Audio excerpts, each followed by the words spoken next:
Bienvenidos a Epic Media, donde podréis encontrar interesantes podcasts relacionados con diferentes temas del intervencionismo cardíaco. Esperamos que os gusten. Conforme estamos tratando a pacientes cada vez más jóvenes con el implante percutáneo de válvula aórtica, con la TAVI, es muy importante optimizar los resultados tanto a corto como a largo plazo. Es por eso que una de las complicaciones más frecuentes en los pacientes en los que se someten a un implante de TAVI es el leak o insuficiencia paravalvular. Por eso, hoy, en el nuevo episodio de Epic Media, vamos a presentar este interesantísimo artículo acerca de un metaanálisis para valorar el impacto del leak paravalvular en pacientes que se someten a TAVI. Buenas tardes, soy Carlos Cortés, cardiólogo del Hospital Clínico Universitario de Valladolid, y es para mí un placer poder presentaros este nuevo episodio de Epic Media. Este es un artículo, como decíamos, un metaanálisis que tiene algunas peculiaridades que vamos a resaltar. Han analizado el impacto que tiene ese leak paravalvular después del implante de TAVI. Ya veíamos, como en este caso en el partner, cómo la prevalencia de insuficiencia perivalvular tras el implante de TAVI era relativamente frecuente, a diferencia de la cirugía, y de un grado moderado o severo era, aunque menor, también presente en los pacientes TAVI. Y además, como se vio también en este análisis del partner, los pacientes que tenían una insuficiencia moderada o severa presentaban una mayor tasa de muerte por cualquier causa en el seguimiento. A diferencia, como vemos aquí, que los que tenían una insuficiencia ligera o ausencia de ella presentaban un mejor pronóstico.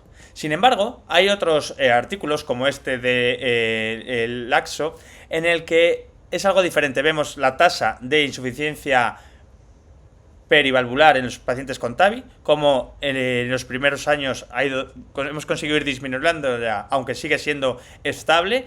Vamos a ver cómo la insuficiencia ligera ha podido rondar, según las series, en torno al 40-50% de los pacientes. En cambio, la insuficiencia moderada o severa ahora está estabilizada en torno a un 3%.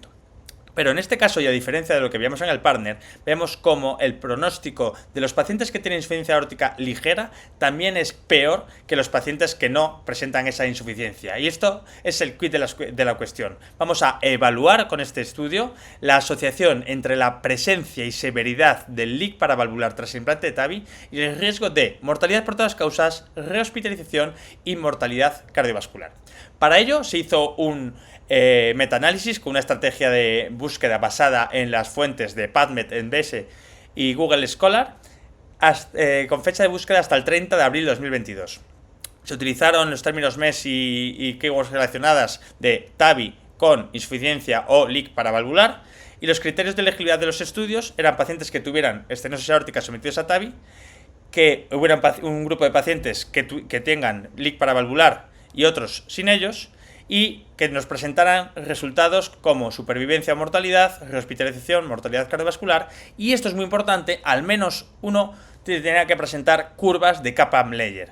¿Por qué es importante? Porque el análisis estadístico se ha hecho algo diferente a lo habitual, porque nos va a dar eventos relacionados con la fecha, nos va a dar hazard ratio. Para eso es lo que llama el curve approach, que es que lo que va a utilizar son estas fuentes, estas gráficas de Kaplan-Meier, y hacer este análisis para poder tener unas tasas relacionadas con el tiempo.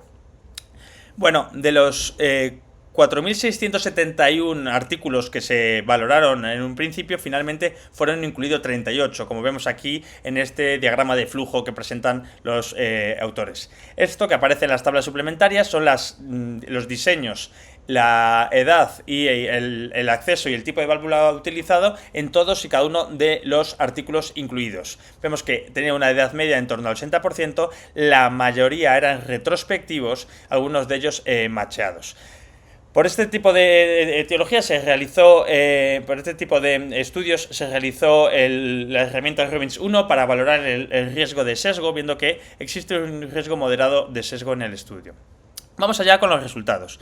Vemos cómo de supervivencia global, los pacientes que tienen cualquier tipo de insuficiencia perivalvular, ya sea ligera, moderada o severa, frente a los que no la tienen, existe un incremento de hasta un 52%, una hazard ratio de 1,52 de eventos de mortalidad en el seguimiento a 7 años.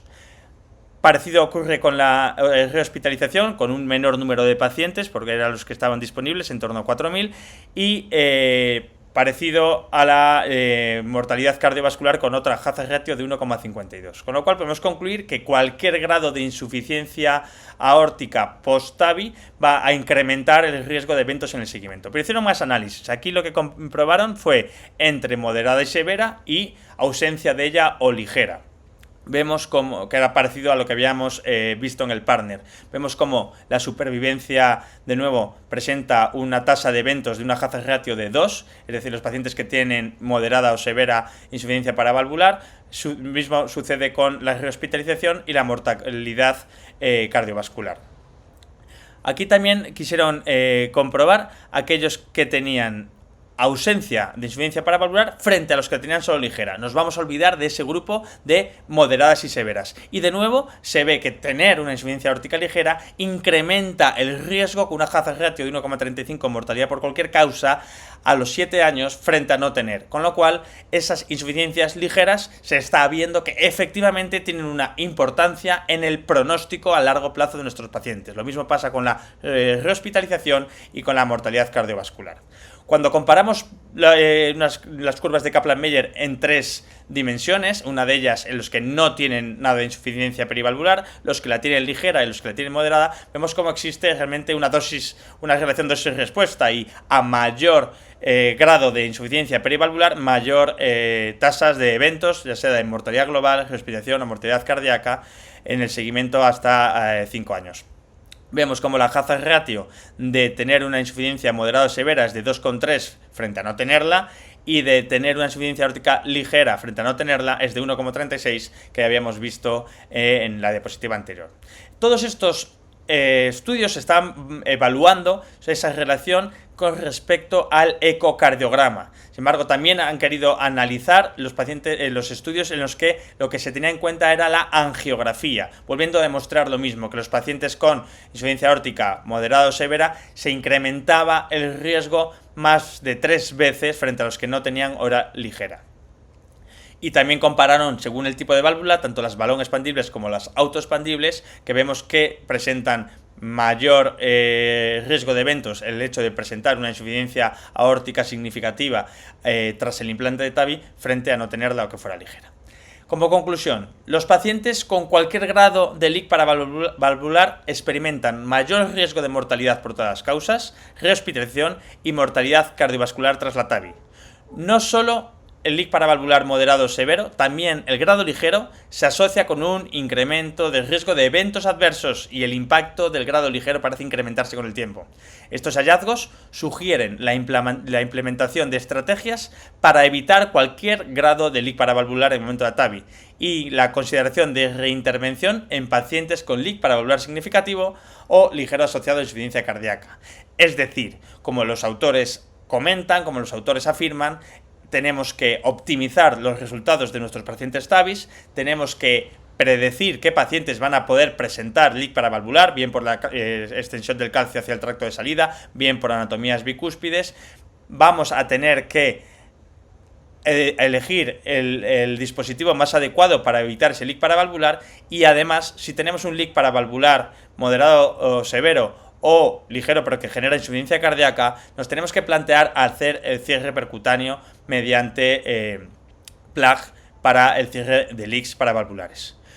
Espero que os haya gustado, muchas gracias, y nos vemos en el siguiente capítulo de Epic Media, tu podcast de cardiología intervencionista.